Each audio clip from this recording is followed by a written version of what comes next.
Indies Australia இடையிலான முதலாவது test போட்டி ஆஸ்திரேலியா 159 ரன்கள் வித்தியாசம் வெற்றி பெற்றுள்ளது. முதல் இன்னிங்ஸை ஆடிய ஆஸ்திரேலியா 180 ரன்னுக்கு ஆல் அவுட் ஆனது. ரவீஸ் ஹெட் 59 ரன்னும் உஸ்மான் கவாஜா 47 ரன்கள் அடித்தனர். வெஸ்ட் இண்டீஸின் பவுலர் சீல்ஸ் 5 விக்கெட்டும் ஜோசப் 4 விக்கெட்டும் எடுத்து அசத்தினர். பின்னர் விளையாடிய வெஸ்ட் இண்டீஸ் இரண்டாவது இன்னிங்ஸ் ஆடிய வெஸ்ட் இண்டீஸ் 190 ரன்களுக்கு ஆல் அவுட் ஆனதுக்கு பதிலடி கொடுத்தது ஆஸ்திரேலியா.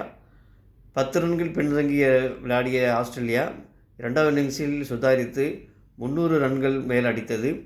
அதில் ரவீஸ் ஹெட் 60 மேலும் அலெக்ஸ் கேரி 60 ரன்கள் ஆஸ்திரேலியாவில் அடித்ததனால் வெஸ்ட் இண்டீஸுக்கு 300 ரன்கள் நிர்ணயிக்கப்பட்டது வெற்றிக்கு.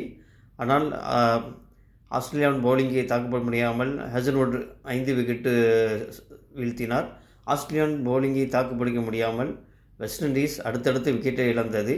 ஜோசப் அதிரடியாக விளையாடி 22 பந்தில் 42 ரன் அடித்தார். வெஸ்ட் இண்டீஸ் 141 ரன்னுக்கு அனைத்து விக்கெட்டும் இழந்தது. இதனால் 159 ரன்கள் வித்தியாசத்தில் முதல் டெஸ்ட் மேட்சை வெற்றி பெற்றது ஆஸ்திரேலியா.